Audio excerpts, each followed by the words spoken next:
Hey guys, tonight we're leaving behind your cozy modern kitchen and stepping into the cramped, smoky stalls of a medieval street market.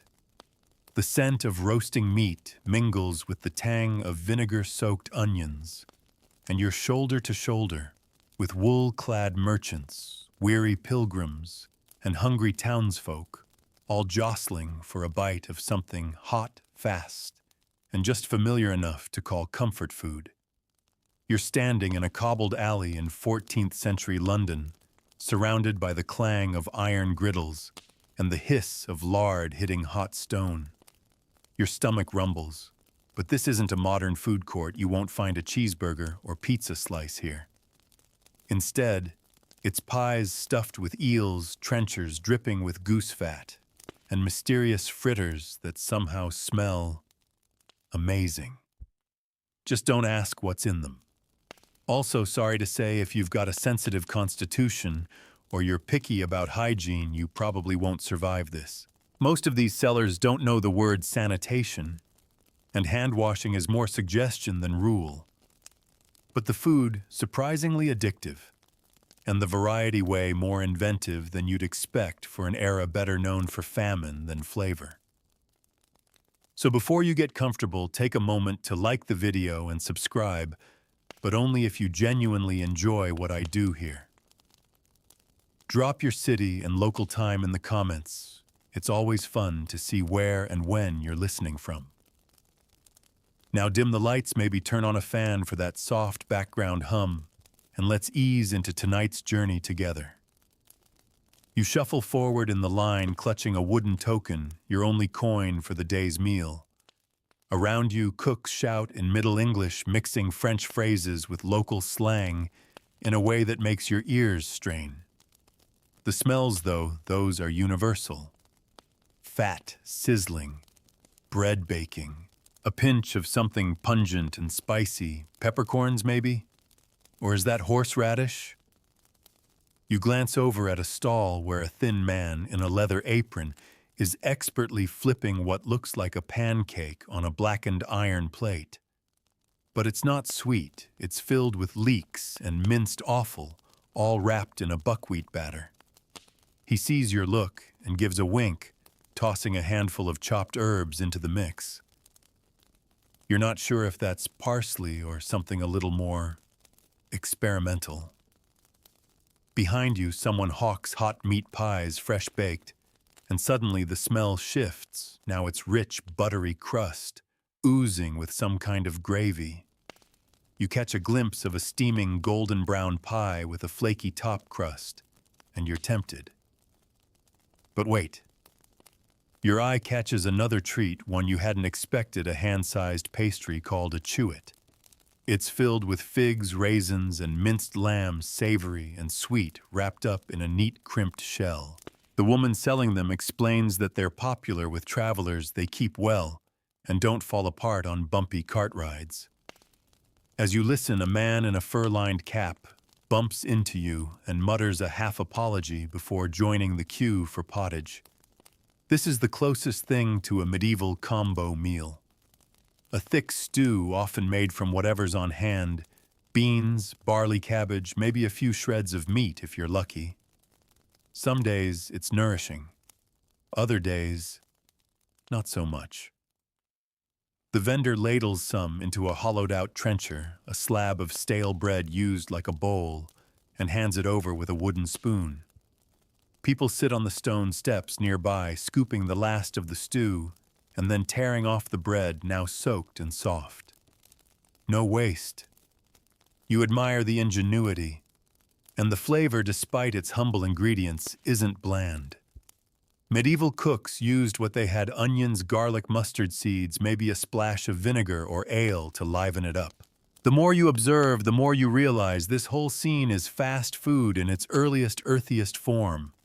You spot fried cheese curds dusted in herbs being sold to children with grubby faces. A cart nearby sells pasties, crescent-shaped dough parcels stuffed with root vegetables, bits of bacon, and in one case a suspiciously dark meat someone insists is coney rabbit. And then there are the fritters. not like the sugary ones you might imagine. These are rough-cut vegetables or fish dipped in batter and dropped in hot fat until crisp. One cook boasts his batter has beer in it, which gives it a special tang. Another swears by crushed walnuts mixed in for texture. You try a bite of one made with apples and sage. It's strange, yes, but somehow comforting. A bell tolls somewhere in the distance, the signal for non-citizens to begin clearing the market before curfew. You clutch your warm pastry tighter. A gentle breeze stirs the smell of burning tallow from a nearby candle seller's cart, and you feel the warmth of your food cutting through the evening chill. You glance down at your clothes. They're not quite right for the time. Your shoes are too clean, your shirt too finely stitched. A few people give you curious looks, but say nothing. Maybe they assume you're some minor noble's odd cousin slumming it for the evening. A toothless old woman sidles up to you, eyes glinting, and offers a miracle tonic in exchange for your half-eaten pie. You politely decline. She shrugs and moves on, hawking her brew to the next unsuspecting customer. Later, you'll learn that it's mostly fermented cabbage water and honey. Not lethal, just unwise. Night falls quickly in the medieval city. The food vendors begin dousing their fires, saving the remaining scraps for tomorrow, or bartering them with stable boys for hay and favors. You notice how central food is to every transaction. It's not just about nourishment. It's currency, comfort, and conversation. And just as you're about to turn down the next alley, a smell arrests you in your tracks. Rich, spicy, and strangely familiar. Could it be? You follow your nose toward a flickering lantern and a narrow doorway. The doorway is low, framed by soot-darkened beams, and a swinging sign above painted with a stylized chicken. Though judging by the number of legs it appears to have, the artist may not have seen one up close.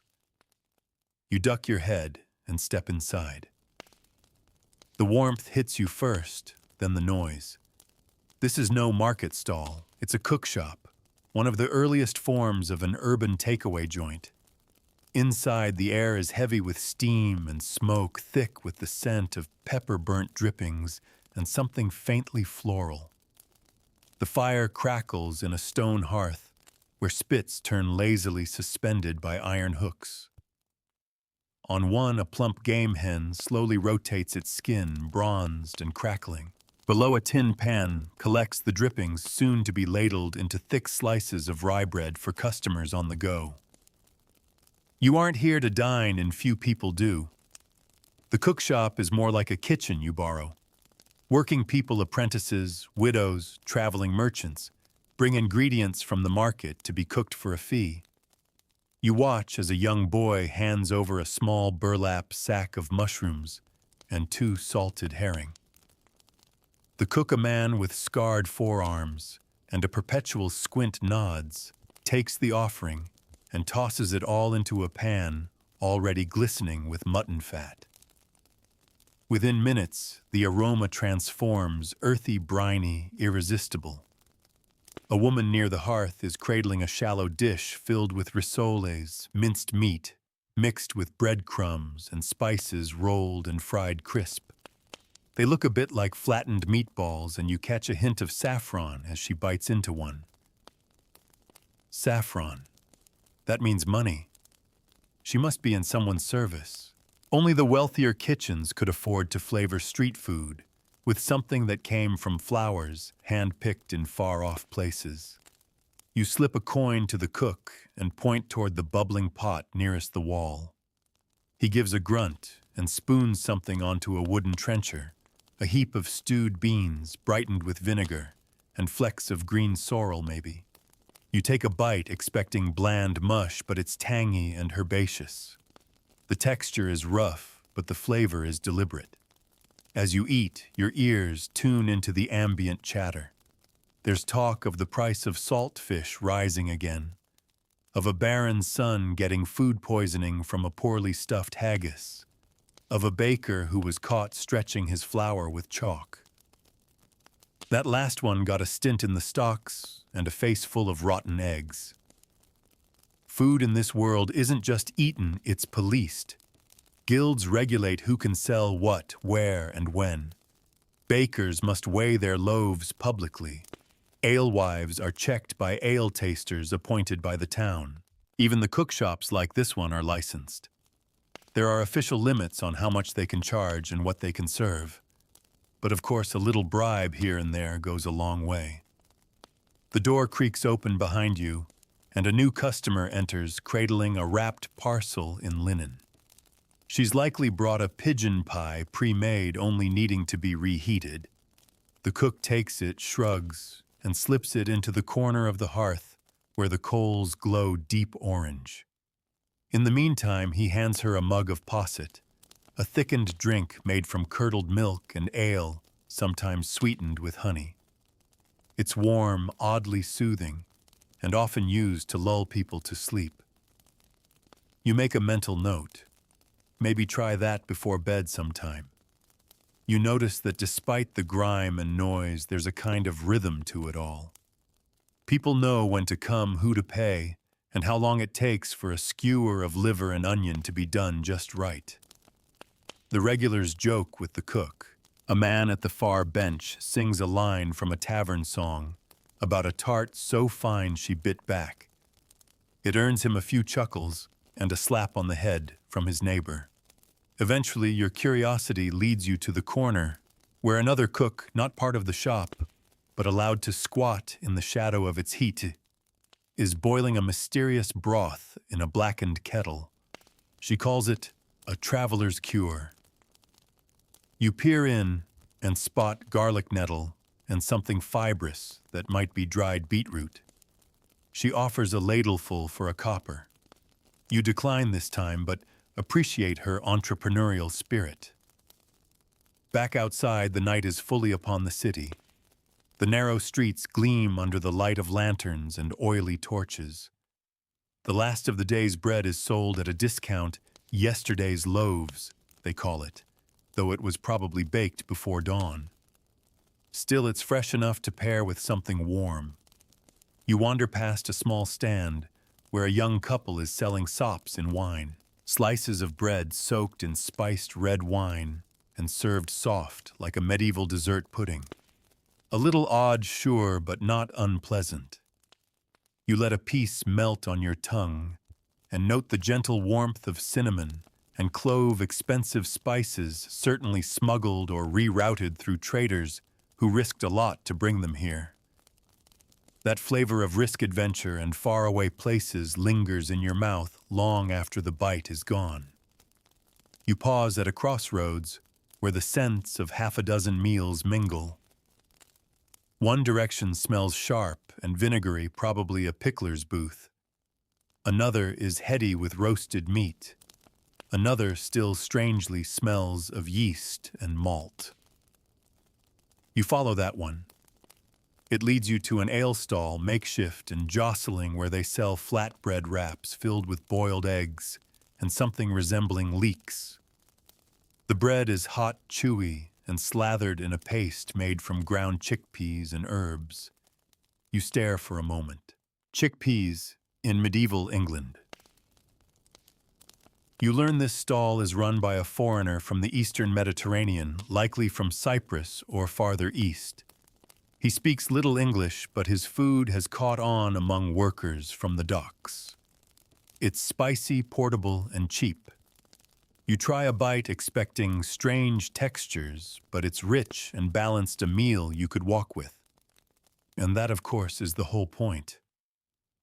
Fast food wasn't always grimy porridge and moldy bread.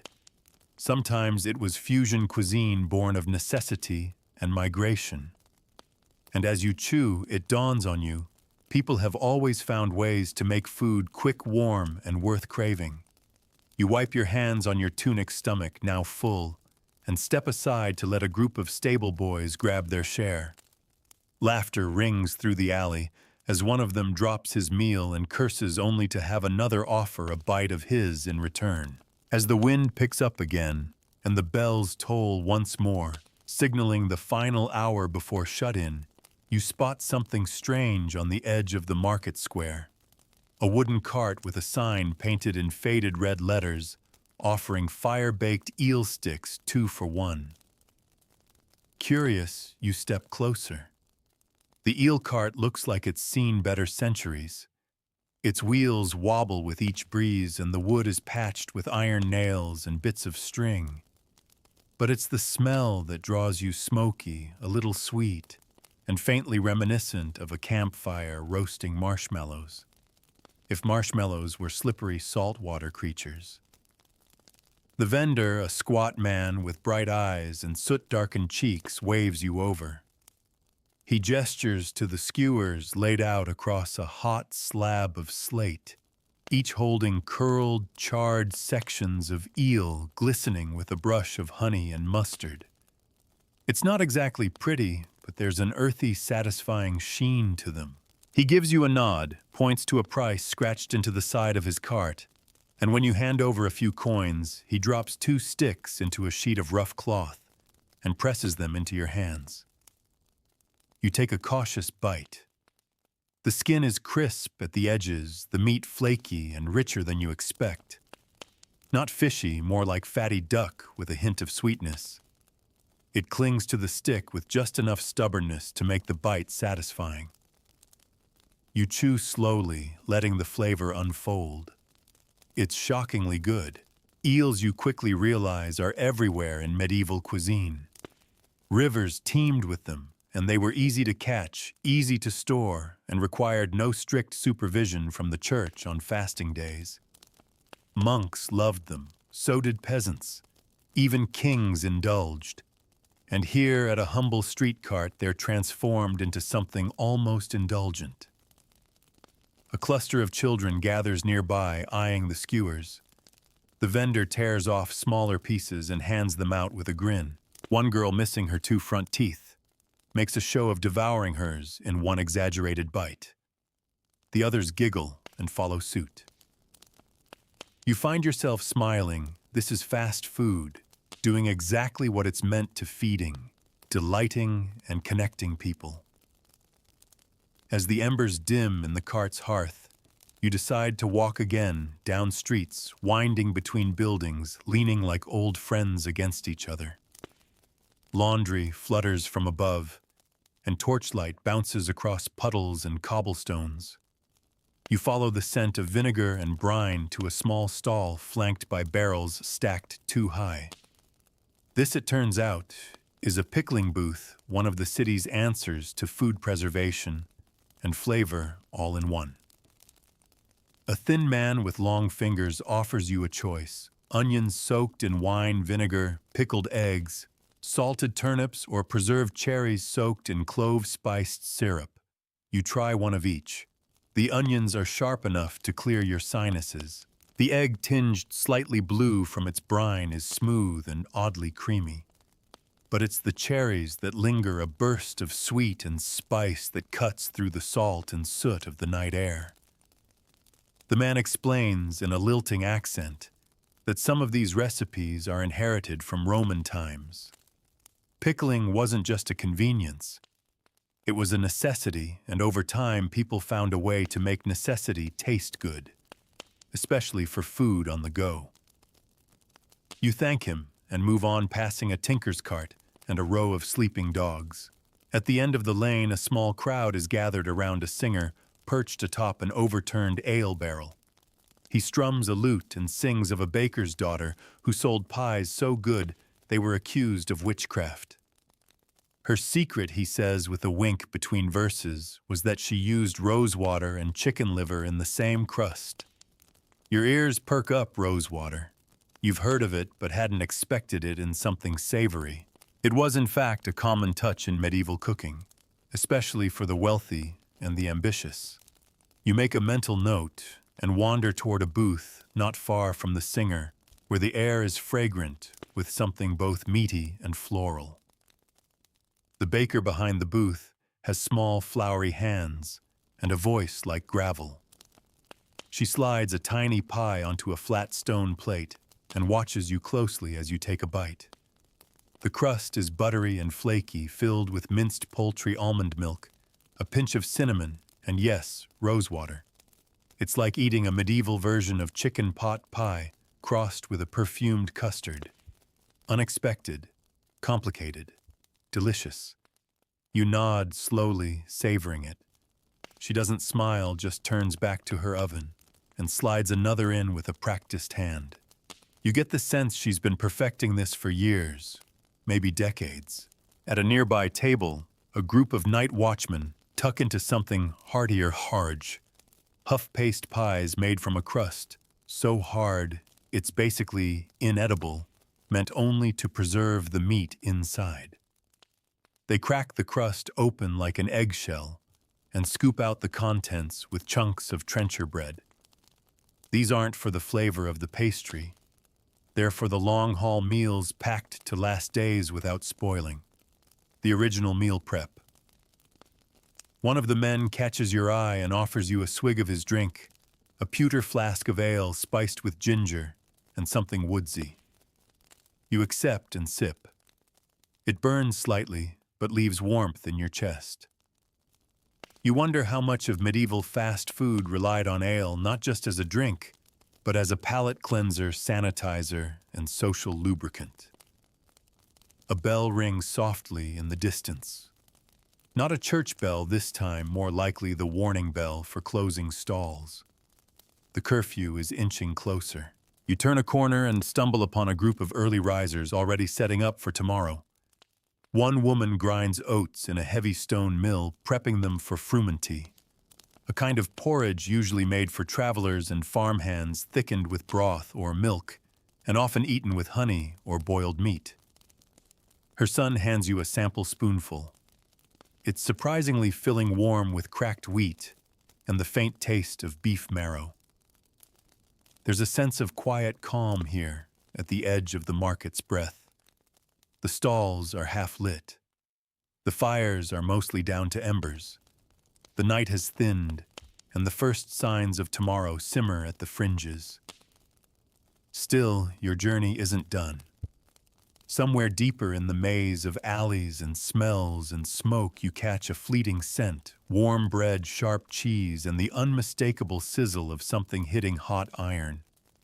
You follow it, not rushing, just letting your full belly and curious mind carry you forward. The scent grows stronger as you pass under a crooked archway and into a courtyard lit by a single iron lantern. A man is crouched beside a brazier, fanning coals with a bellows made from goatskin. Sparks flutter upward, casting golden light on the walls around him. On the griddle above, something hisses and pops, thin round cakes the size of your hand flecked with herbs and what looks like curdled cheese. He looks up, eyes bleary but kind, and gestures you closer. You watch as he flips one of the cakes with the corner of a flat wooden paddle. The underside is mottled brown and crisp, while the top oozes softly as it cools. He breaks one open for you and hands it over wrapped in cloth. It's hot and fragrant cheese onion, maybe even chopped greens. It smells simple but comforting. You bite in, and the outside crackles, giving way to creamy curds and the bite of chives.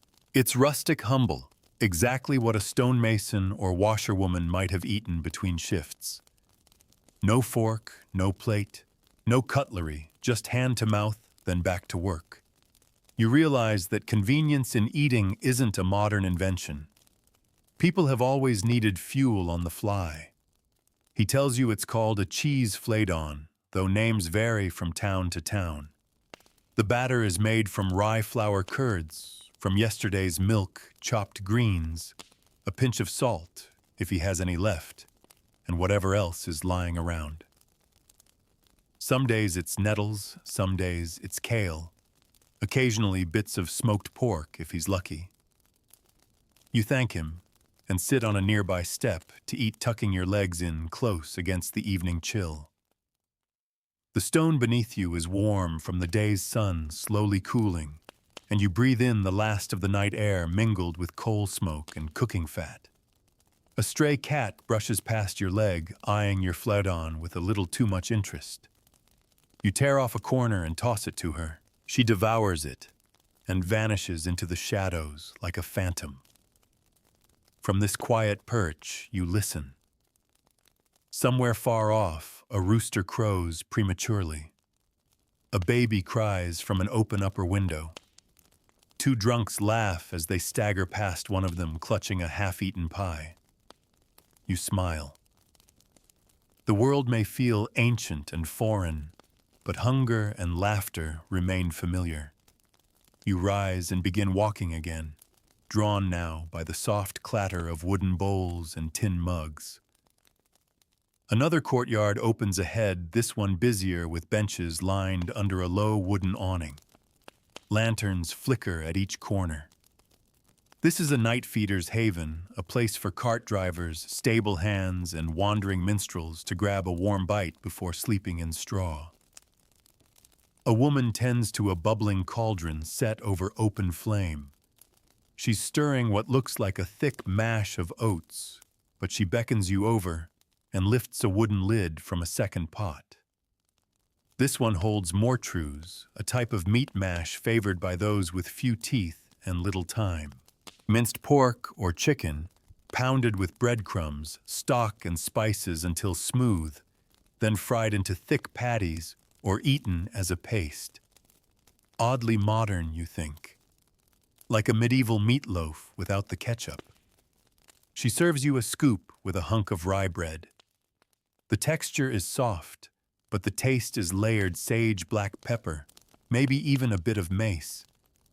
You chew slowly, imagining the hundreds of travelers who've eaten this exact meal year after year, town after town. Nearby, a boy slices apples into wedges and dips them into a mixture of vinegar and honey before handing them to passers-by. His fingers are sticky, his grin wide. One of the stable hands tosses him a copper and takes a whole handful. You follow suit. The vinegar hits first sharp and bracing, followed by the mellow sweetness of apple and a lingering floral note from the honey. The boy's mother stands behind him, tending to a basket of frumenty cakes, cold-pressed discs of cracked wheat mixed with dried fruits and sweetened with treacle. Travelers often take them on the road. They're chewy, dense, and surprisingly satisfying. She gives you one to try, and it tastes like a cross between trail mix and molasses bread, the kind of thing you'd snack on slowly over miles. As you chew, you strike up a conversation with a man wearing a patched cloak and a merchant's hat. He tells you he's come from Norwich, carrying bolts of dyed wool, and swears the best fast food in all England comes from the monastery guest houses. The monks, he says, make a cheese pie with fresh mint and almonds, so good that even pilgrims break their vows to get a second slice. You make a note of it, not sure if you'll ever get that far, but the idea of monastic fast food intrigues you. You picture quiet cloisters, stone ovens, and rows of pies cooling on windowsills, and then a rather sacrilegious thought crosses your mind. Maybe the monks were the original foodies. The night deepens. A cart rattles past, pulled by a donkey, too tired to care about the shouting boy perched behind him. The sound fades, and all that remains is the gentle murmur of the courtyard. The food stalls are closing now. Pot lids clatter shut. Coals are covered in ash. You sip a final cup of warmed ale and feel it settle in your stomach like a lullaby. Just as you're about to leave, a soft whistle carries through the air. You follow it on instinct. Around the corner, tucked behind the side of a chapel, a small pop-up stand, if you can call it that, has appeared. Two young girls are selling griddle sops, slices of yesterday's bread dipped in milk and egg, then fried on a slate with goose fat until golden. Essentially, it's French toast centuries before France claimed it. They serve it with a dab of jam made from boiled damson plums. You eat it with your fingers warm and sticky, and suddenly the line between old and new blurs completely. This isn't history. This is breakfast, and it's delicious. The girls giggle and thank you for the coin before vanishing into the alley with their griddle. No permits, no signs, just food made hot and fast for those who know where to look. You smile again, brushing crumbs from your lap as you return to the road. The stars are clearer now, the air cooler. Somewhere far off, a bell begins to toll again. Midnight, perhaps, or just a warning for the night's end. But you're not done yet. You still haven't tried the fish pies.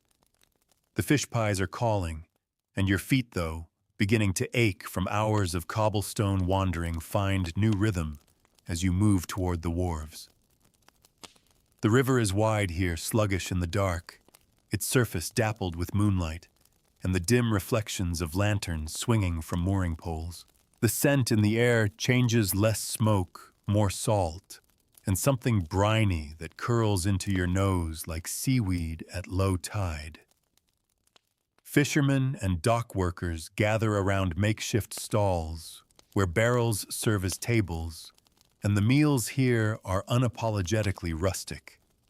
You spot a woman pulling steaming pastries from a battered iron oven balanced on bricks over an open flame. Her apron is soaked, her arms flour-dusted. She hums as she works, not looking up as you approach. The sign nailed to her table reads, "Pies of haddock and herb tuppence." One of her children, barely old enough to walk, holds up a pie the size of your palm. It's wrapped in rough parchment, warm and fragrant. You buy two. You settle on a low bench nearby and take a bite. The crust is buttery and thin, more a vessel than a focus. Inside, soft flakes of haddock are mixed with parsley chopped spring onions, and surprisingly, a hint of nutmeg. It's not fishy, not at all. Just savory, clean, and light on the tongue. You chew slowly, letting the herbs linger. Someone beside you grumbles about rising costs.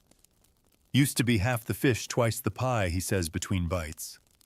But it's clear he still finds comfort in it. A few others gather around, sharing small barrels of beer and passing pie crusts to a shaggy black dog that wags its tail enthusiastically. You finish your pie and watch the dock workers as they shift crates and check ropes. Some wear padded jerkins, others tunics stained with years of salt and grime. One man eats while working, balancing a cup of thick soup on a barrel, while his other hand clutches a wooden spoon. It smells like a chowder, creamy herby with bits of fish and root vegetables floating in its depths. Behind him, a boy pours warm broth from a blackened kettle into tin mugs for the crew. You try a sip. It's smooth and surprisingly refined, likely made with eel bones, leeks, and white pepper. You're struck again by how sophisticated this food is, even in the humblest of places. Just past the boats, a cluster of vendors specializes in food for travelers by river. One cart sells bundles wrapped in dried cabbage leaves, portable pottages, the vendor calls them.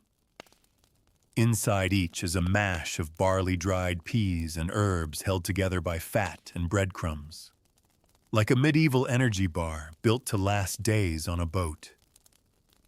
You sample one, biting into the dense filling.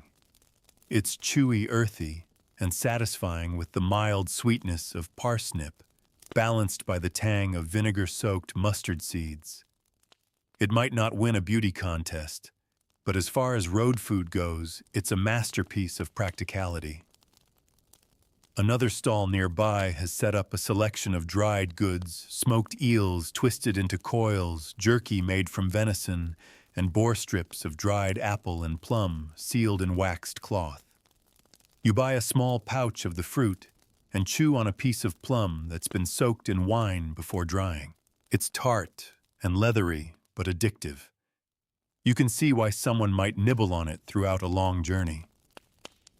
A young girl with soot-smudged cheeks offers you a wooden skewer with small round lumps of fish cake speared along it. Ling fritters, she explains, with sage and oats. You take a bite and taste a satisfying crunch, followed by soft, peppery warmth.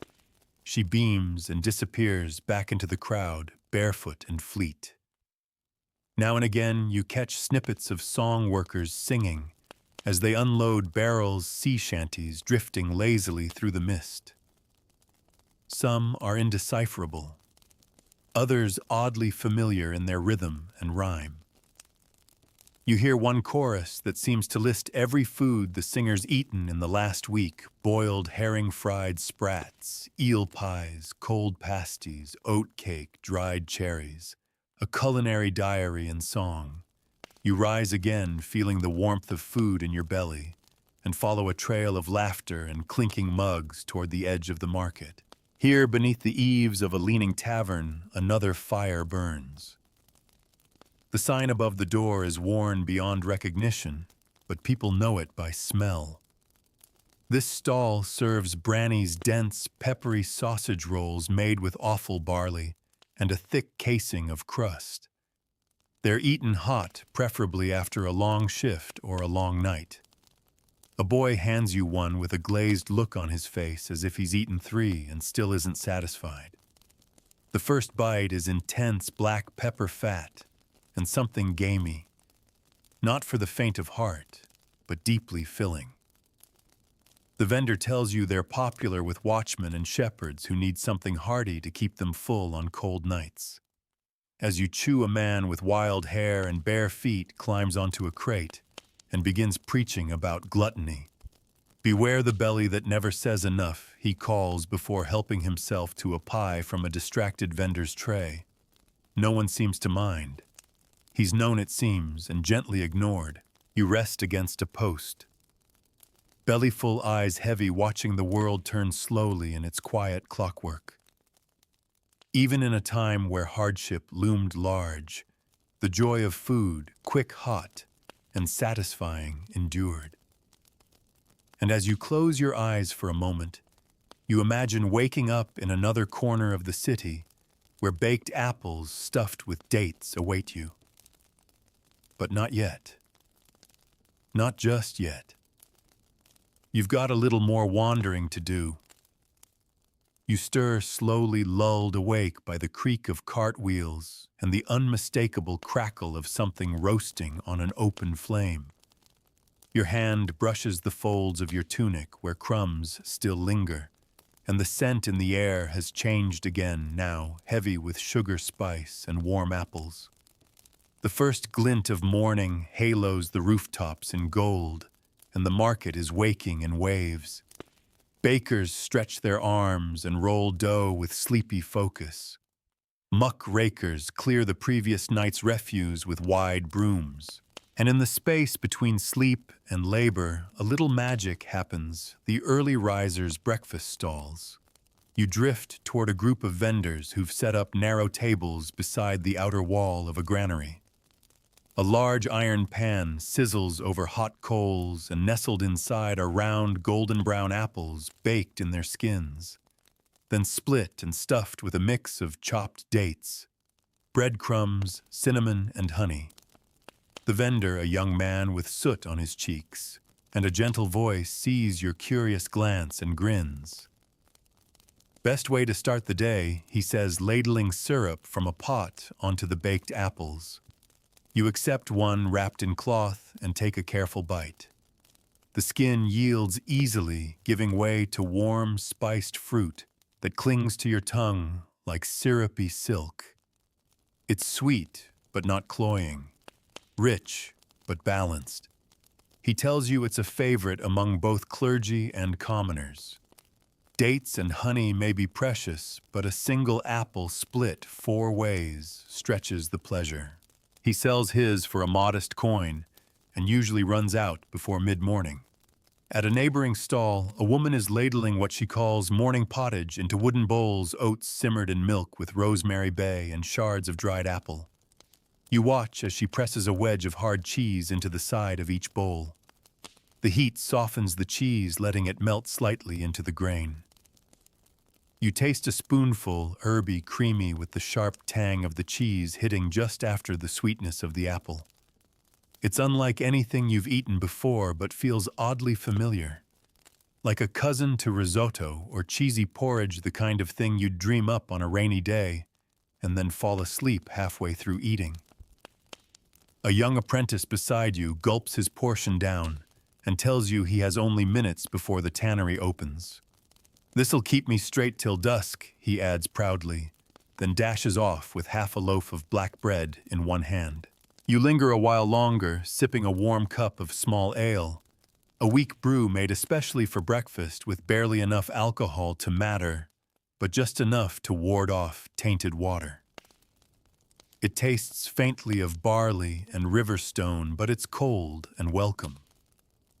Across the alley, a small girl is selling what look like brown flat pastries stacked in pairs and dusted with ground nuts. You approach, and she offers you one for a coin, explaining in halting words that they're honey cakes made with oat flour and walnut oil. You bite into one, it crumbles at the edges, sweet and chewy in the center, with the lingering flavor of crushed hazelnuts and roasted grain. Her mother, busy at a nearby bench, waves without looking up. She's slicing cured meat thinly, so thin it looks like parchment, and layering it between leaves of sour cabbage. "For workers' pockets," she says without prompting. "Meat keeps better this way. Doesn't sweat." She wraps one of the bundles in linen and presses it into your hand. "It's cool, salty, and just a little sour."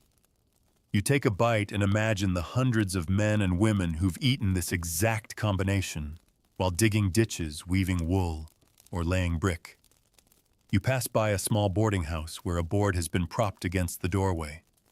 "Hot peas, pickled onions, and toast," it reads in large, scratched letters. Inside, a boy carries trays to guests who've paid for the simplest breakfast possible. A bowl of soft-cooked yellow peas drizzled with vinegar and eaten with toasted bread. One of the earliest cheap eats and still satisfying. The innkeeper explains that traveling traders often grab this before heading to the city gate. "Fills the gut, won't slow the feet," he mutters as he pours another bowl. Outside again, a dog licks the remains of a trencher tossed in a gutter, and a monk haggles over the price of boiled eggs at a cart nearby. The egg seller has a small pot of mustard set on the counter and dips the eggs before handing them over. You try one simple firm and just spicy enough to wake your senses, and then you see it. Something you didn't expect. A woman with a painted cart and bright ribbons in her hair is selling mock fish, a vegetarian concoction made from almonds, herbs, and bread paste sculpted into the shape of fish and fried golden. "Lenten food," she explains, "for when the church forbids meat." You take a bite and it's astonishing. Crisp on the outside, creamy on the inside, with the flavors of lemon balm and ground nuts. Not a fish at all, but something just as satisfying. She laughs and says nobility sometimes prefers these to the real thing. "Less bones, more butter," she shrugs. You finish it slowly, letting the last bite linger. The flavors are lighter in the morning, less fat, more herb, but no less thoughtful. Even centuries before the idea of brunch, medieval folk had their own ways to ease into the day. And as the sun finally crests the rooftops and the clamor of daily life grows louder, you turn one last corner and find yourself beneath the baker's open shutter. A tray of small buns rests on the sill, their tops golden and blistered, dotted with herbs and coarse salt. You reach out warm bread still steaming in your hand and take a slow bite. It's rosemary and lard crisp crust giving way to soft crumb, the kind of taste that makes you forget you're walking through another century. You lean against the wall and close your eyes. The street buzzes around you, carts, creaking birds, chirping merchants shouting. But for now, all you know is warm bread and the way the day begins. But soon the smell of roasting fowl will return to the air, and you're not quite finished exploring. You leave the baker's window behind, with the last flakes of salt clinging to your fingers. stepping once more into the slow churn of the waking city. The streets grow louder now, not chaotic yet, but fuller voices blend. Cartwheels clatter, and somewhere a blacksmith's hammer begins its morning rhythm. And beneath it all, once again, comes the smell of roasting meat. It starts faint, just a note in the air, a whisper of wood smoke and sizzling skin, and then grows as you walk. Past the coopers bending iron bands around barrels, past the washerwomen slapping cloth against worn stones, past a pair of children drawing in the dust with bits of charcoal. The scent draws you onward like a thread. Eventually, you find the source, a cook fire in the corner of a square near the town's guild hall. A man in a soot-streaked apron turns spits lined with birds' chickens, surely, but perhaps also goose pigeon, even jackdaw. It's hard to tell. The fire dances beneath them, juices hissing as they drip onto the coals. But this isn't just for the wealthy. He's selling slices, not whole birds, carved directly from the roasting meat and dropped onto slabs of bread. There's no plate, no garnish, just hot flesh, steaming and dripping, nestled into yesterday's loaf. You pay your coin, and he asks only herbs, or plain, you say herbs. He nods, grabs a handful of something green and bruised lovage, perhaps, or parsley, and sprinkles it over the meat before handing it to you. You take a bite, and the flavor rushes in smoke salt fat, and the sharp bite of whatever wild green he tossed on top. There's nothing refined about it. No glaze, no sauce. But it's honest, and it fills your mouth and belly with warmth. Around you, others eat the same way, leaning against walls, sitting on steps, elbow deep in hot bread and meat. A blacksmith eats his with one hand while tightening a mule's harness with the other. A washerwoman balances her meal on her knee while nursing a baby. No table, no time. Just nourishment in motion. Behind the fire, another man works at a different station, a boiling cauldron with hunks of what looks like lamb simmering in ale and onions. Every so often he ladles the liquid into wooden bowls and tops them with a spoonful of pungent yellow mustard. You try a sample and it's hearty, almost like a stew, but thinner with the sharpness of mustard cutting through the richness of the meat. A pick-me-up in a bowl. This is the food of labor, and it changes with the seasons. In summer, more herbs and lighter broths. In winter, thicker gravies, more offal and preserved root vegetables. Nothing is wasted. The idea of nose to tail isn't trendy here, it's survival. You sit for a moment on a low stone step, chewing slowly, and overhear two men arguing over the merits of goose grease versus pig fat for frying fritters. One swears goose gives a crisper bite. The other insists pig adds flavor.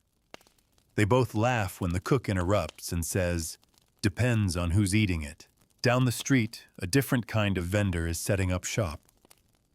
No fire, just baskets of bread and cheese wrapped in linen chunks of dried sausage and hand pies tied with twine. This is the traveling merchant's stop where food is sold to be packed and carried. You examine one of the pies, round and surprisingly heavy for its size. The vendor unwraps it to reveal a thick crust and a dense filling of peas leeks and bits of ham, all bound with a custard made from egg and almond milk. He explains that it's baked in a lidded pot sealed with a paste of flour and water and left to cook in the embers of a shared hearth. It keeps for days. Travelers eat a slice cold with dried fruit or softened with a splash of ale. You buy one and tuck it into your satchel, then nibble on a sliver of hard cheese, dry, crumbly, salty enough to make your mouth water. A young boy offers you a sliver of dried fig in exchange, and you trade with a smile.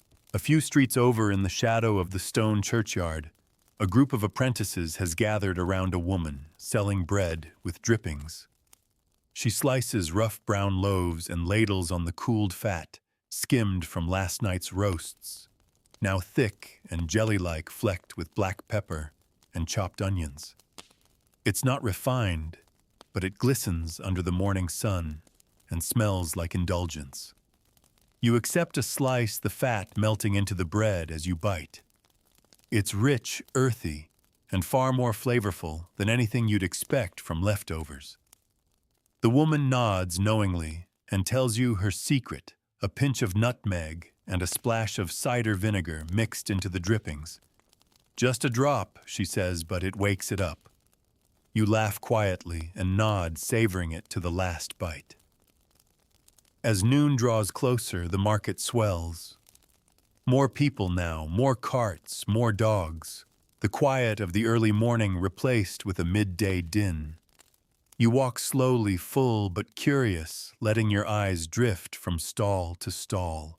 You pass a young woman selling bundles of boiled greens tied with twine and stuffed with mashed peas and garlic.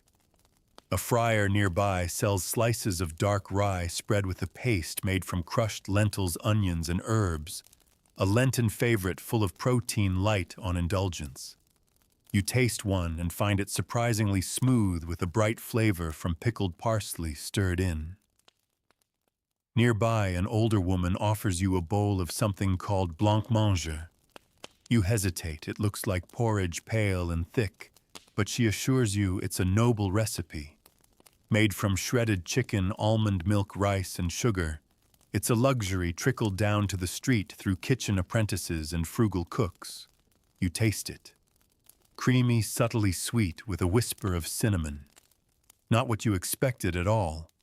Almost elegant. You thank her and step aside, watching a pair of jugglers entertain a small crowd in front of a stall selling roasted chestnuts and fried herbs in batter. You watch the steam rise from the chestnuts as they crack open, releasing their nutty perfume into the bustling air. You take one. Warm, soft, faintly sweet. Perfect. And then across the crowd, something catches your eye, a spit turning not birds, not lamb, but something else entirely. Something you hadn't considered. And as you make your way toward it, weaving between peddlers and children, and the clang of church bells in the distance, you realize you haven't tried hedgehog yet. It takes a moment to convince yourself you're not mistaken. But there it is, nestled beside the fire, slowly turning on a spit, too small for a goose and too large for a rabbit, is the unmistakable shape of a hedgehog. Its spines have been carefully singed off the body, wrapped in clay, and now it bakes slowly, cracking along the edges, where steam escapes and releases an herbal fragrance that's not unpleasant. The cook, a tall man with one eye and an apron that's seen too many spills, grins at you. A delicacy, he assures, carving off a sliver of the meat and offering it on the tip of a wooden knife.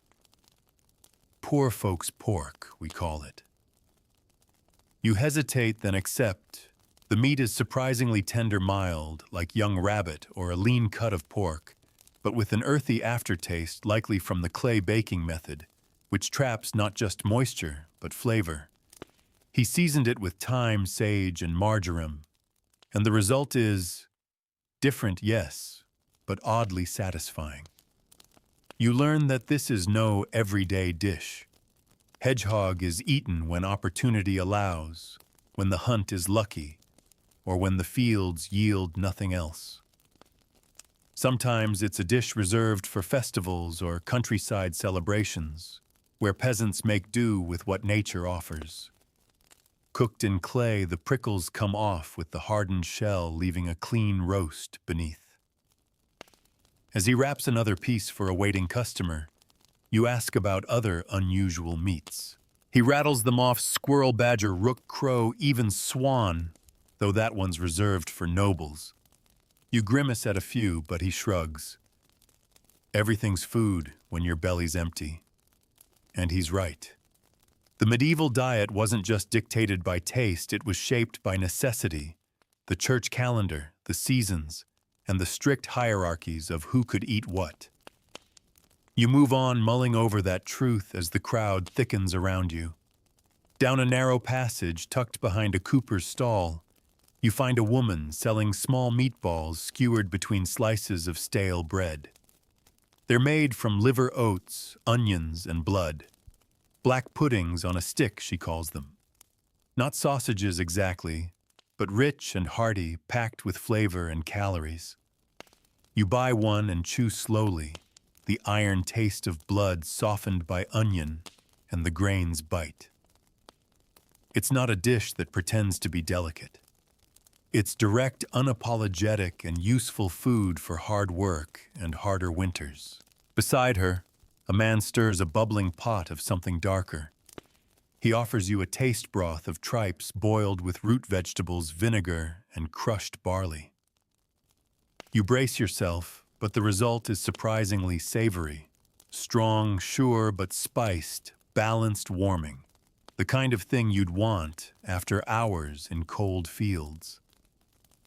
As you finish your cup, you notice another trend unfolding nearby. A series of booths with signs drawn in crude symbols, fish grain, and leaves marking them as fasting stalls. Today isn't a fast day, but many still observe the tradition, whether out of piety or thrift. These stalls specialize in mock meats, plant-based replicas made with surprising skill. You pause at a table where a young nun sells false eggs, balls of almond paste dyed yellow in the middle with saffron, and wrapped in bits of cooked rice to mimic the texture of egg white. You try one. It's sweet, creamy, and bizarrely convincing. Not an egg by taste, but somehow close enough in spirit to fool the tongue. She smiles as you nod, then offers you a slice of false bacon strips of smoked fish pressed with red beet, and salt served cold on bread. It's salty and smoky with just a hint of sweetness. These foods, she explains, were often used in monasteries and devout households to keep to the church's many fasting days without sacrificing comfort. Food was still joy even when meat was forbidden. You make your way back to the main lane, stopping next at a stall run by a pair of brothers frying flat cakes in oil. Leek pancakes, they call them, simple discs of flour water, chopped leeks, and wild garlic. Crisp at the edges, soft in the center, and deeply flavorful thanks to the fresh greens. You eat one standing beside a cart driver who dips his into a bowl of sour cream with crushed walnuts. From the Polish Quarter, he says through a mouthful, "Best thing I've had all week." And that's when it strikes you how international this fast food scene really is. Even in a small medieval town, culinary threads from all over Europe and beyond wove their way into daily diets. Trade routes brought spices, new crops, and recipes from the Mediterranean, the Middle East, even distant India. You spot traces of this everywhere. Saffron in pies, pepper in puddings, cinnamon in stews, lemons and rice and dates in dishes far from their point of origin. The world was bigger than it seemed, and even the humblest meat pie carried echoes of distant lands. You follow a scent now familiar, sweet, and fried, and find a vendor ladling dough into hot oil. He's making fritters again, but these are different, round, golden, and coated in crushed almonds and honey. Dessert, finally. He calls them Darioli's fried dough balls filled with custard and rolled in spiced sugar. One bite and the outside gives way to creamy sweetness with a note of rosewater. It's rich, indulgent, and fleeting. He tells you they're a festival treat usually eaten after church fairs or weddings. But when ingredients allow, he makes small batches to sell. Keeps the neighbors sweet, he says with a wink. You buy a second one and carry it with you as you leave the square, letting the sugar stick to your fingertips and the custard warm your tongue. Around the corner, a woman hums as she roasts nuts over an open flame, hazelnuts, almonds, and what she calls spiced chickpeas. She offers you a cone made from waxed parchment. You accept feeling the heat through the paper and pop a few into your mouth. Crunch, salt, smoke, a perfect ending. But as you dust your hands and round another corner, the wind carries a new scent, something rich and familiar laced with garlic and wine. It seems a stew pot is waiting just ahead. The scent is impossible to ignore, meaty, deep redolent of garlic and herbs that cling to the air like smoke in a chapel. You follow it into a narrow lane that opens into a cloistered courtyard, half in shadow, half painted with sun. At its center, a wide pot simmers over a fire, so low it looks more like glowing breath than flame. The woman tending the pot is older, with sleeves rolled to the elbows and a braid looped twice around her head. She lifts the lid, and the aroma billows outward: wine, onions, marrow bones, and herbs you recognize by scent but not by name. She serves you a wooden bowl of the thick, reddish stew. "It's ragu," she says, "but poor folks' style. No beef, just rabbit leeks and what herbs I could find." You thank her and sit beside a crumbling stone wall, steam curling upward into your face as you blow gently over the bowl. The first taste is rich but surprisingly clean, no cream, no fat floating at the surface. Just deep broth, earthy leeks, and the soft bite of meat so tender it breaks apart under the spoon. Somewhere in there, cloves and garlic, tamed by time over flame. Around you, others eat in silence, letting the warmth of the food do all the talking. There's no pretense here. It's not food to impress, but food to remember. The kind that stays with you, not on your tongue, but in your bones. The woman tells you the stew is based on a Roman recipe passed down by monks. The brothers keep the old ways, she says, handing another bowl to a passing carpenter. They say stew is for souls, not stomachs. You nod slowly, thinking she might be right. After finishing the last sip of broth, you rise and step back into the sun, blinking as your eyes adjust. A bell chimes overhead midday now, and the tone brings a new rhythm to the streets. The pace quickens. Children run with baskets. Merchants haggle louder. Everyone seems to have somewhere to be. You wander toward the church green, where another kind of meal is unfolding.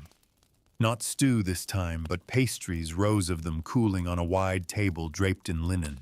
A traveling baker has set up shop for the day, offering both savory and sweet marrow pies, filled with bone marrow and breadcrumbs, egg tarts with saffron and sugar, and something called a spiced coffin, a pastry box filled with minced pork, ginger, and dried cherries. You choose the latter. It's warm in your hand, the crust thick and strong like a bread shell. You break it open, and the filling releases a cloud of sweet, meaty steam. The flavors are shockingly bold, tangy from the fruit, fiery from the ginger, soft from the pork. It's unlike anything modern you've tasted, and yet it makes perfect sense. Beside you, a pair of young lovers shares a pear tart. The fruit you overhear has been poached in wine, then baked into a crust made of almond flour and lard. Their hands meet as they break the tart in two. You glance away and bite into your pie again. A short walk farther, and you pass a group of friars handing out free loaves, rough brown bread with a crust thick as armor. For those with no coin, the friars bake daily from flour donated by nearby mills. It's simple, and it's enough. You accept a slice and notice the way the inside smells faintly of sour beer and ash. You eat it slowly, grateful.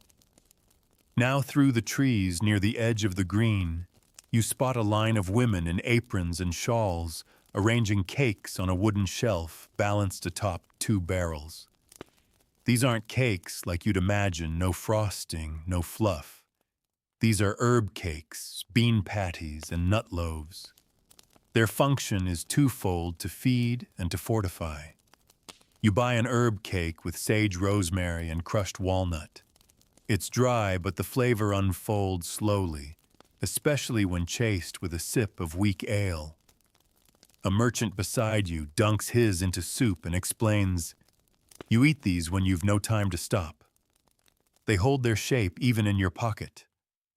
As the sun climbs higher, you find yourself in a district where butchers and tanners work, and here the fast food takes a different turn. A cart rumbles past, with trays of head cheese, pressed meat, and jelly made from the boiled heads of pigs flavored with mustard seed and vinegar. The cart vendor slices off thin slabs and serves them cold with pickled cabbage and hard bread. You try a bite. The texture is unusual, but the flavor is bright and sharp, the tang of vinegar balancing the richness. Another surprise. Another success. You sit for a moment on a low wall nibbling dried pears and watching two boys duel with sticks while an older woman yells at them to stop before they split each other's heads like Sunday custards. You smile. Even that imagery is culinary. In the distance, you spot a final booth tucked beneath the awning of a tailor's shop. A man there serves only one item, small hand pies filled with lentils and fennel seed. He sells them for a single coin, and each is shaped like a half moon. You buy one and lean against the stone as you eat. The crust is rough but crisp, and the filling is both warm and refreshing. The lentils are soft but not mushy, the fennel adding a cooling finish that stays on the breath. As you chew, you hear him say to another customer, "My grandmother made these when we had no meat. Said it kept the spirit strong." You glance down at the little pastry in your hand, now almost gone, and think she was probably right. You wipe your hands, your mouth, your thoughts. The afternoon is here, the sky a gentle blue-gray. The day is aging and the markets are beginning to settle. But there's still time for more. The scent of honey ginger and something gently floral wafts from around the corner. You follow it almost dreamily deeper into the belly of the city, where sweet things are made not just to eat, but to celebrate. The scent leads you through a quieter lane where the bustle gives way to a more purposeful calm. This isn't the frantic energy of morning markets, or the slapdash chatter of hungry laborers. Here, the pace slows. You hear the soft tapping of a spoon against copper, the rustle of linen over baskets, and the humming of a melody too old to place. You find yourself before a stall decorated with dried flowers and hanging ribbons. Beneath its awning, jars of amber and gold glow in the afternoon light, honeys, syrups, flower waters, and preserves all catching the sun like little pieces of treasure. Behind the table stands a woman with hands as quick as they are the gentle, folding bits of pastry into tight triangles and brushing them with egg wash. These are gingerbreads, she tells you, though not the cookies you might imagine. This is medieval gingerbread, a dense, chewy sweet made from breadcrumbs soaked in honey spiced with ginger cinnamon and sometimes black pepper, then pressed into shapes and dusted with sugar or cloves. She offers you a small piece cut into a diamond and wrapped in fig leaf. You bite down and find it intensely rich. Sweet, yes, but more than that. Spicy in a warming way, almost medicinal. A confection born not for children, but for festivals, fairs, and noble tables. You chew slowly, letting the spices spread across your tongue. She shows you another treat, marchpane or marzipan made from almond meal and rosewater molded into little fruits and glazed with sugar syrup. A favorite at weddings and holidays. You taste one shaped like a pear, its sugary shell giving way to soft, fragrant paste inside. It dissolves delicately, floral and nutty. A boy nearby holds out a tray with leech, a soft jelly made from milk sugar and almond milk set firm and sliced into cubes, each dusted with herbs or petals. You try one and it's cool and smooth with a faint hint of aniseed, refreshing in a quiet, unexpected way. These sweets, you realize, aren't just food, they're celebration ceremony. They take time, rare ingredients, and no small amount of care. Even among street vendors, you can sense the reverence behind them. Not meant for hurried bites, but slow enjoyment. A luxury even in miniature. As you thank the woman and begin to leave, she places a wrapped parcel in your hand. "Damson paste," she says, "for the walk." You smile and tuck it away, thick fruit preserved and spiced until it holds like toffee meant to soften the hours. You move on following the scent of warm spice through the alley, where the sound of bell chimes and distant music beckons you toward what looks like a small gathering or fair. Colorful cloths hang from beams, and children run between stalls as jugglers perform. A feast day, perhaps, or a saint's name day. You're not sure, but something is being celebrated. At the center of it all is a long table groaning under the weight of confections. Tarts of Warden pears poached in red wine and baked into open-faced pastries with custard and spice. Succat or candied fruits steeped in syrup and displayed like jewels. And dragees, tiny spiced seeds, sugared and colored, offered in little cones of parchment. You try a tart. The pear is melting the wine rich, the custard delicate. You chew slowly, watching the fare unfold around you. Laughter, music, the shuffle of feet. Even here, amid play and spectacle, food weaves through it all. Not as mere fuel, but as memory, as tradition, as joy. A little farther, a vendor sells rose cakes, sponge-like rounds flavored with rose water, and eggs sometimes colored with beetroot or powdered herbs. They're surprisingly light, almost modern in their texture. You nibble one while standing beneath a string of lanterns, swaying gently in the breeze. A friar passes with a basket of sops and wine. A dish from hours ago, still warm, made from bread soaked in spiced wine and topped with dried fruit. A portable pudding of sorts. He offers you a spoonful, and you accept. It's soft like memory itself. Faint sweetness, soft acidity, spice you can't quite name. You sit then on the edge of a fountain, watching two women fry dough wafers over iron presses, carving lacy designs into the batter. They fold them while still warm and sprinkle them with rose sugar. You accept one, careful not to crumble it, and take a bite so gentle it barely makes a sound. And for a moment you forget where or when you are. Because sweetness like this, shaped with such care, could belong to any century. It crosses time. You imagine a traveler from long ago pausing as you do now, to taste and be still. But just then the sound of a crier pulls you back. A man in heavy boots and a padded cap strides through the square, calling out the arrival of a shipment of lemons at the city gates. Imported. Expensive. Rare. You follow the growing crowd to a stall already bustling with curious faces. Here a cook is experimenting, slicing lemons thin, soaking them in honey, and serving them with fried fish and herbs. A taste of distant shores. You try a bite and your eyes widen. The sharpness of the lemon cuts the oil, the honey soothes it, and the herb.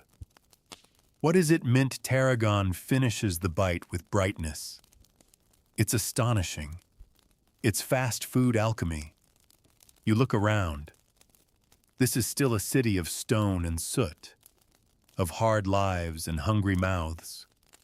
But between the grindstones and gutters, between the prayers and pottage, this world also makes room for joy, for flavor, for invention.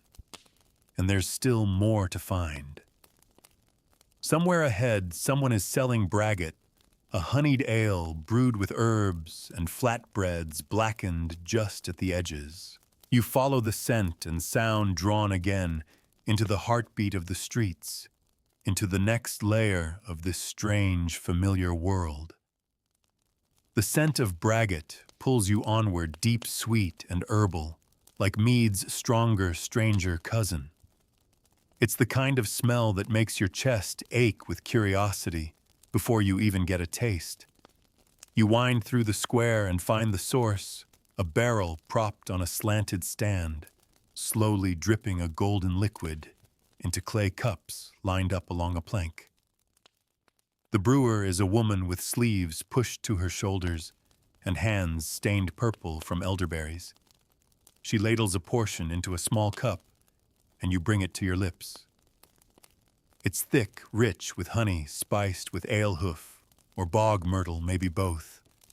It clings to your mouth like syrup, but leaves behind a gentle bite of bitterness. This isn't a drink you chug.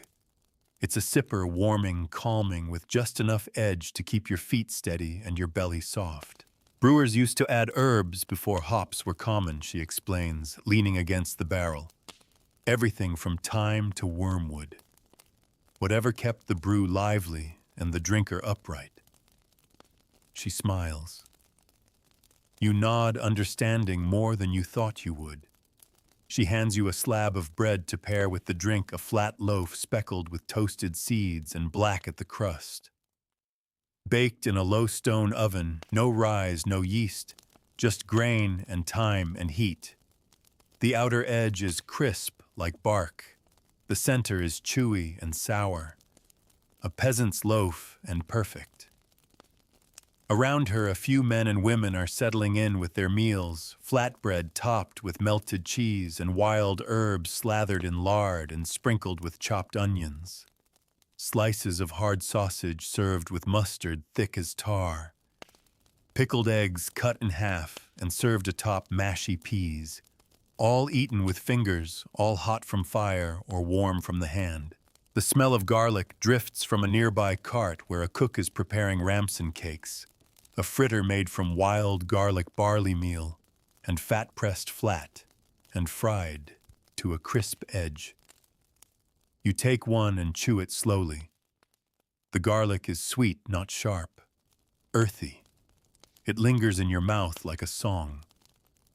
This part of the city feels older somehow, less organized, more instinctive. The streets curve where they want, not where logic demands. Houses lean, carts jostle, cats sleep in doorways like they own the place. And here the food reflects that improvised, intuitive born of habit rather than recipe.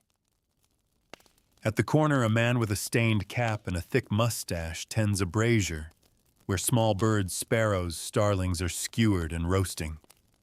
They're basted with vinegar, honey, and a trace of rosemary. You glance at him, eyebrow raised. "Pigeon's too pricey," he says, shrugging. "These'll do."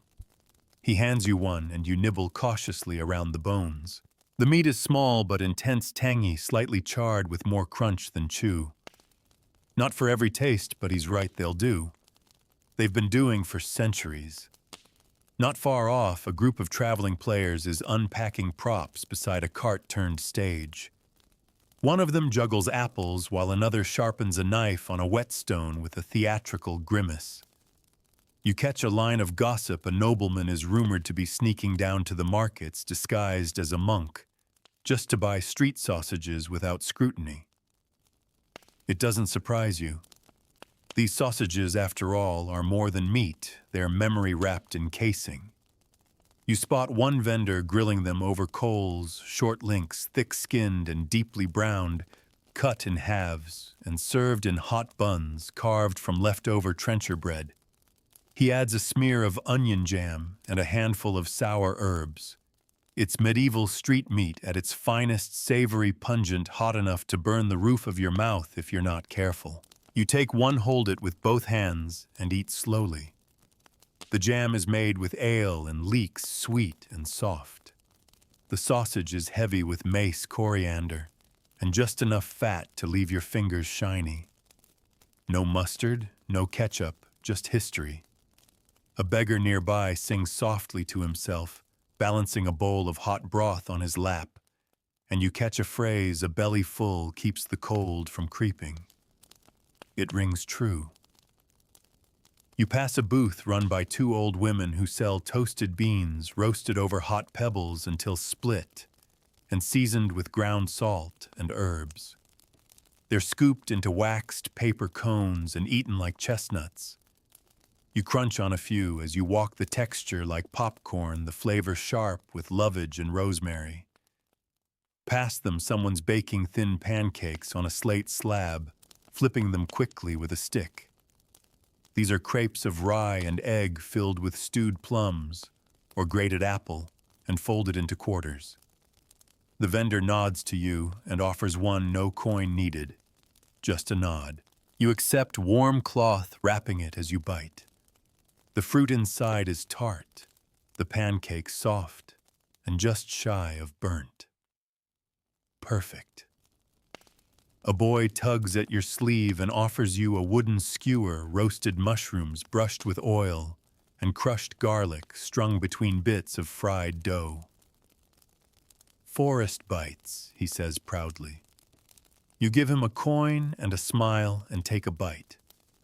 The mushrooms are meaty, the dough crisp, and together they taste like campfire and moss and breakfast. Then a slow hum grows behind you, music. Faint at first, then fuller. Someone plays a lute. A tambourine shakes in rhythm.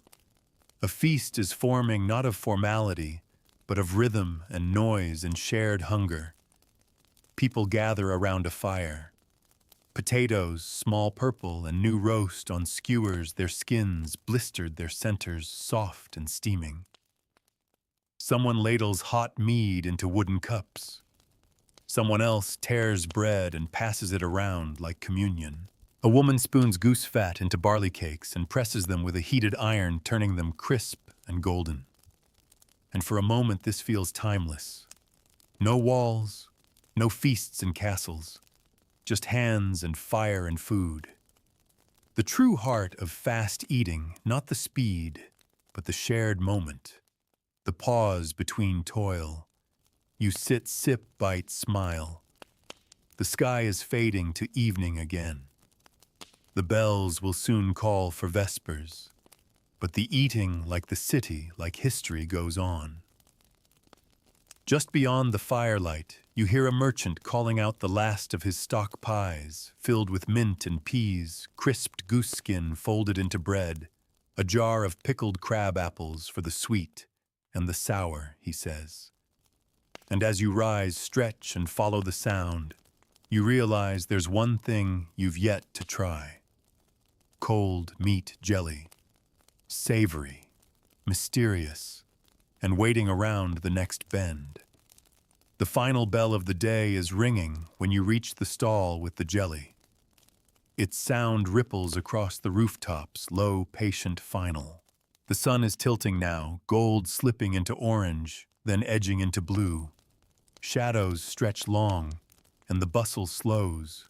But in this little corner of the square, one cart still draws curious glances and wrinkled noses. Cold meat jelly. It glistens like glass in the fading light, arranged in round molds and thick slabs, some translucent, some cloudy, all of them wobbling faintly in time with the table's sway. At first glance, it looks more like something out of an apothecary's workshop than a kitchen. Yet people queue. They're not deterred by the strangeness. They've eaten this before. They've come for it. The woman behind the table is brisk and confident, carving neat slices from one of the molded rounds. Jellied pig's foot, she says, placing a portion onto a round of toasted oat bread. Set with the bone like it should be. You accept a slice, unsure what to expect. The jelly is cool to the touch, soft but firm. It glows faintly from the firelight behind her. Within it, shreds of pork, a sliver of carrot, a floating sprig of parsley. You bite in and your jaw braces for resistance, but the jelly melts instantly. The flavor is savory with a sharp brightness from vinegar and herbs. The meat inside is tender and slightly spiced. Not rich, not heavy, just clear, like a soup you can slice. The bread gives it structure, and you find yourself chewing more slowly. Not because it's difficult, but because the food demands it. This isn't a hand pie or a stick of fried dough. It doesn't rush. It cools, the mouth quiets the pace. You eat the rest in silence, watching the others nod in satisfaction. She has more aspic of eel venison and wine jelly, even a vegetable jelly made with leeks and barley set in thickened almond milk. That one's reserved for the local bishop, but she lets you smell it nutty, herbal, faintly sweet. You begin to understand jelly wasn't a joke here. It was prestige, preservation, a craft. You want your meat to last. You suspend it, she says with a wink. Keeps it safe, keeps it beautiful. You thank her and step away, letting your belly settle. The day is leaning into dusk now, and the market has changed once again. Gone is the chaos of the noon rush. What remains are embers, scraps, and last rounds. Nearby, a group of young apprentices is clustered around a cart, ladling out thick, starchy bowls of bean mash, creamy white beans with garlic, crushed herbs, and fried leeks spooned on top like garnish. A spoonful of vinegar brightens it. You try it, still holding the flavor of the aspic in your mouth, and the contrast is lovely, warm, hearty, soft. The very opposite of the cold jelly. The vendor next to them is pressing small oat cakes into rounds, stuffing them with onion and greens before frying them on a flat stone. The smell reminds you of breakfast, though it's long past, and he sells them in pairs for those making their way home. You take one for the road and follow the slow curve of the path toward the town's southern quarter, where a different kind of food has taken over. Not pies, not fritters, not jelly, soup. Not fancy soup, not thick stew, but the kind made with lentils, root vegetables, and the odd shred of yesterday's roast ladled into tin cups and drunk like tea. A woman stirs her pot with a stick, as long as your arms steam rising in columns around her. Her stand is flanked by 3 men leaning on their elbows, sipping wordlessly. You take a cup. The broth is thin but comforting. Carrots, parsnip, parsley root, a touch of ale. You sip it standing up, letting the heat slide down your throat and settle into your stomach like a warm stone. A dog brushes past your leg. You glance down and toss him a crust. He licks his chops, curls by the fire, and begins to sleep. As you keep walking, the lights grow softer. The smell of food begins to fade, replaced by tallow smoke and distant hearths. But then, like a stubborn ember, another scent finds you: nutmeg, pepper, roasted meat. One last booth. This one is small. No cart, no sign. Just a board laid across 2 barrels and a small fire where a boy turns skewers slowly, patiently, like he's done it for hours. His meat is spiced thighs of game bird from the smell, coated in a mixture of ground mustard seed, nutmeg, and breadcrumbs. It crackles over the coals. He offers one with a nod. You take it without a word. The heat sears your fingers through the skewer, but the smell is irresistible. You take a bite. It is one of the best things you've tasted all day. Crisp exterior, juicy interior. Heat from the fire, heat from the spice. A balance only achieved by instinct, not recipe. The boy says nothing, just nods again. You nod back. Behind him, resting on a plank, are the last of his offerings: stuffed onions, baked whole, hollowed out, and filled with grains, sausage, and crushed nuts. He gives you one wrapped in cabbage leaf. You hold it like a precious thing, not yet ready to bite. And as you wander away from the firelight, the sky now navy above you know, this night of eating is nearly over. But not entirely. Not until you find the bread pudding made from spiced wine and soaked crusts, the kind they serve by lamplight, with laughter in the corners of bakeries long after the ovens are cold. That's where you're headed now. The southern lane leads you away from the bustle and into the warmth of smaller spaces. Here homes and shops blend, and the distinction between kitchen and stall blurs. Windows glow with firelight. Doors stand ajar just wide enough for heat and conversation to spill out. You follow the scent of wine and spice, subtle, now not loud like meat or fried dough. It drifts like a whisper from a narrow doorway, where a small board hangs bearing the symbol of a loaf over a rising sun mark of a baker. But this isn't the bread for breakfast kind of place. This is where the scraps are magic.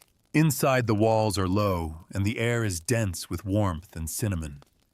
The baker, older, bent-backed and dusted from brow to boot, waves you in without looking up. He's slicing cubes from a wide dish, cooling on the sill, deep brown and gold at the edges, soft and jiggling in the center. It's bread pudding, but not the kind you know. This one is made from stale trenchers, soaked in claret, spiced red wine, then baked slowly with honey raisins and dried apple.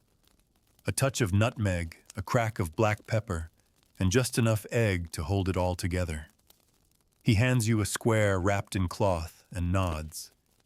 You take a bite and your teeth sink through the softest, richest interior, like fruitcake's ancient cousin, each flavor revealing itself slowly. First the wine warm and tangy, then the cinnamon and honey, then the chew of fruit. The pepper shows up last, just a hint like a nudge. End of day cake, he says, good for sleep, better for memory. You finish the slice in silence. It feels final somehow. A punctuation mark on the sentence of this long, delicious day. Yet the world around you keeps moving. From the rear of the shop, someone brings out a tray of spice nuts, little balls of flour, honey, almond, and black pepper, hard as pebbles and meant to be sucked, not chewed. You pocket one for later, tucking it alongside the damson paste still wrapped in fig leaf. You'd forgotten about that. It feels like a prize. Back on the street, the lanterns burn low. Oil runs thin. The moon now rules the rooftops, casting crooked shadows where chimneys lean like gossiping old men. But even now, not everyone sleeps. You spot a candle still burning in a small window, the silhouette of a woman behind it, tending a shallow pan. You approach curious and find a single-serving vendor making milk puddings, custards thickened with flour, and honey flavored with rose water, and served in cooled bowls of earthenware. She lets you try a spoonful. The surface jiggles like a water basin. The flavor is gentle, floral, smooth, made to calm the nerves, to line the stomach, to slow the blood. She serves it cold, though it once would have been warm. Around the corner, a man sells roasted barley sweetmeats, crushed and mixed with syrup, flattened into wafers and dried hard. Not quite candy, not quite bread. Something in between. He tells you soldiers used to carry them in pouches and soften them in water before chewing. A boy nearby is selling toasted breadcrumbs tossed with butter and crushed dates. Poor boys crumble, he says with a grin. You eat it with your fingers. You do, and it sticks sweetly to your fingertips.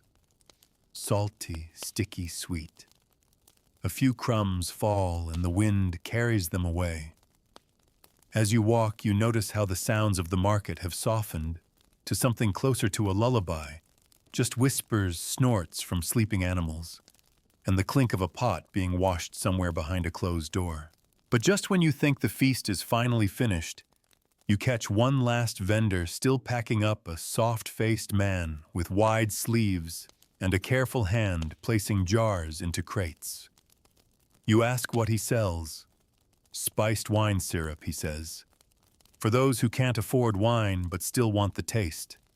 A spoon in hot water, and there you are, comfort without coin. He gives you a sample, just a drop on a wooden spoon. It's thick like honey, sharp with vinegar, and heavy with clove and cinnamon. You close your eyes and imagine sipping it slowly by the fire. And then, truly, it's quiet. You round the final corner, and the lane opens toward the inn yard where your evening began. The coals are down to ash. The meat stalls are shuttered. The cats now rule the alleys. The scents are fading, not gone, but folded into the stone where they'll sleep until morning brings them back. You sit on a bench beside the gate, pulling your cloak tighter. Your breath fogs in the air, and as your head leans back against the wall, you smile. Because today you didn't just eat, you traveled. Through spice and fire, through invention and scarcity. Through the hands of strangers who never knew your name but fed you all the same. And somewhere deep in your pocket, the last spice nut waits. But maybe not tonight. Morning again, but not quite the same. This time you wake not to clamor, but to silence. The inn yard where you drifted to sleep is still the ashes of the cook fires cold, and the soft gray light of dawn barely brushing the cobblestones. You stretch not stiffly, but slowly, the way one does, after deep, contented sleep, the kind only a full belly and a quiet city can grant. You rise and begin walking with no real aim, your path not driven by hunger now, but by habit. The winding lanes are empty, but not lifeless. The city breathes differently at this hour. Beneath shutters and behind doors, pots begin to boil, dough begins to rise. You hear the scrape of an oven door, the clink of ladles, the sigh of a baker settling his bread into the coals. You walk until you smell it, sweetness soft and faint like sugar catching in the air. It leads you to a side street where a woman is kneeling beside a clay oven built into the wall. She's pulling out trays of Panter's bread, a soft loaf made with egg and milk, usually reserved for feast days or the wealthier homes. But here it is, crust golden, and yielding steam escaping from the ends like sighs.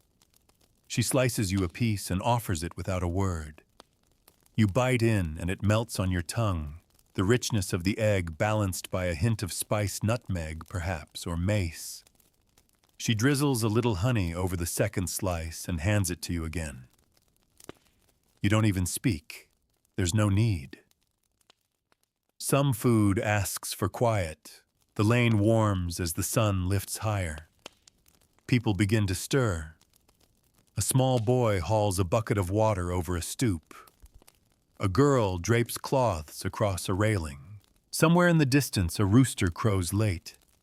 You nibble your bread and walk slowly now past homes still dark and windows glowing gently. Around another bend, the vendors begin setting up, not loudly, not yet, but with soft rhythm. One woman unwraps a bundle of pickled eggs, placing each one gently in a shallow bowl lined with cloth. A man beside her arranges bundles of wrapped flatbreads, each one stamped with an emblem from a carved wooden press, a sun, a bird, a spiral. He says it helps customers remember which is which, mint and cheese, garlic, and mustard seed, dried fish with vinegar onions. You purchase one of the mint and cheese, biting into the cooled bread, and discovering the cheese has ripened overnight, sharper now and more satisfying. The mint lifts the bite. You chew and follow the curve of the road past the brewers where breakfast ales are poured into mugs that clink with every sleepy footstep. And just ahead, a strange sight, A circle of merchants not selling but sharing. A group of tradespeople seated on low stools passing around one large trencher filled with pottage. They dip in with spoons, no words exchanged. You're invited in with a nod, and you accept sitting between a carpenter and a man with ink-stained fingers who smells of wax and parchment. The pottage is simple peas, onions, leeks, a touch of mustard. The bread beneath it has gone soft from the broth, and you eat it last when it's nearly falling apart in your hand. There is no talk of ingredients, no praise, just the act of eating together slowly, gratefully. Someone passes around hard pears soaked in wine and pepper, and you bite into one tough but fragrant, spicy, and slightly bitter. It forces your jaw to work. You like that.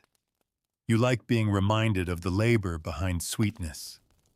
Once the meal is done, you walk again, returning to familiar ground.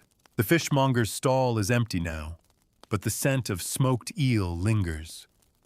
The pie cart is gone, but crumbs still dot the stone beneath where it stood. The cookshop door hangs open, fires banked a kettle still warm. You pause there and breathe in the scent of yesterday. You could name every flavor now, every spice. You could list them like an old song: rosemary, mustard, almond, saffron, clove, garlic, nutmeg, cider, leeks, mint, pepper, vinegar, onion. You know their footprints. You know how they walk through food and memory alike. And then, almost without realizing it, you turn toward the chapel square where you first tasted spiced bread, toward the booth where fish was skewered and dusted with parsley, toward the alley where the girls fried French toast on slate. You're not hungry, not really, but you stop at the bread stall anyway and ask for a slice of sweet rye. The woman cuts it, thick, hands it over with a look that says she remembers you. You thank her, take a bite, and find yourself back at the beginning. Because that's what food does. It loops. It remembers. It brings you home, even if home is a place made of time you never lived in. The sky is high now. The market pulses gently beneath it. And you full again, in every sense, let the quiet carry you. There's only one more corner to turn. One more taste before night falls once more. The last corner turns you gently back into the city's belly. Not the market square, not the chapel yard, but a place quieter and somehow deeper, an intersection of side streets where things end and begin without ceremony. The light here is softer, filtered through hanging cloths and overhanging beams, and from a distance you hear it, the soft murmur of a cook humming to himself, the hiss of something in a pan, the faint tap of spoon on clay. You follow without rushing. The stall is barely a stall. It leans against the wall of a stable, smoke curling from a hole in the makeshift roof. One man stands over the fire, tending what looks like the very last of the day's batter, what's left of the flour, the milk, the egg, whatever was saved or scraped from pots. A child sits nearby, fanning the coals with a strip of leather. The man glances up, sees you, and says simply, "Last one." You nod, not needing more. He ladles the thin batter into a shallow iron pan, lets it bubble at the edges, then drops a spoonful of something dark and sticky into the center, a fruit mash of dates, raisins, and honey by the smell of it. Then he folds the edges and crisps the outside and slides it onto a worn wooden plate. No garnish, no price, just warmth. You sit on a low step and hold it in your hands, feeling the heat seep through the crust and into your fingers. It smells like endings, like hearth and rest, like everything you've tasted today folded into one final bite. You chew slowly, and it gives easily crisp edges, soft middle, the fruit sweet but not loud. You let your eyes drift closed between bites. The sounds of the city have changed again, quieter still. A lull more than a silence. The horses are bedded. The bells have stilled. The shadows have grown full. As you finish, the cook begins to pack his things. The coals are left to smolder. The child gathers cloths and buckets. No one speaks. There's no need. You stand and stretch. The stars above you are pale but clear. The wind has turned gentle, almost coaxing. You wrap the last of your bread in cloth and tuck it away, though you may not eat it. It's enough to know it's there. And as you step slowly through the lanes, now familiar even in fading light, you feel the story settling behind you, around you. Not just the story of food, but of people, of sharing, of invention born from hardship and flavor born from instinct. Fast food wasn't born in drive-thrus or branded wrappers. It lived here first in open fires and lidded pots and aprons and ash and fingers and bread and bites taken between bells. You pass the chapel, empty now, past the market, swept clean, past the eel cart folded away, and still the scents linger in the stone. You breathe it all in one last time, and then quietly you walk home. So now, full and content, your journey is ending, not in a bed of feather pillows or under silk sheets, but in the gentle quiet of a medieval evening, with bread in your pocket and spice on your breath. The streets behind you are silent now, and the city sleeps in layers, stone upon straw, dreams upon embers. Your feet ache just enough to remind you you've walked a long way. Your belly is soft and full. Your mind is slow, winding, almost drowsy with the memory of 100 tastes. You've touched the world through its kitchens, through the hands of cooks who never knew your name but welcomed you all the same. You've tasted sweetness spun from scarcity, warmth from hardship, and flavor from places that never knew excess. The fast food of the past wasn't fast in the way we know it. It was fast because life moved and people had to eat with it. But still it had beauty. Still it had care. Still it had joy. So now let the last sounds fade. The hiss of pans, the bell of the church tower, the crunch of bread crust in your hand. Let the lanterns dim and the soft hush of sleep settle over the rooftops. You've eaten your way through time. You've wandered with taste. And now your story, this quiet, lovely, delicious story, can rest too. Sleep well, traveler. Let your dreams be warm and filled with spice.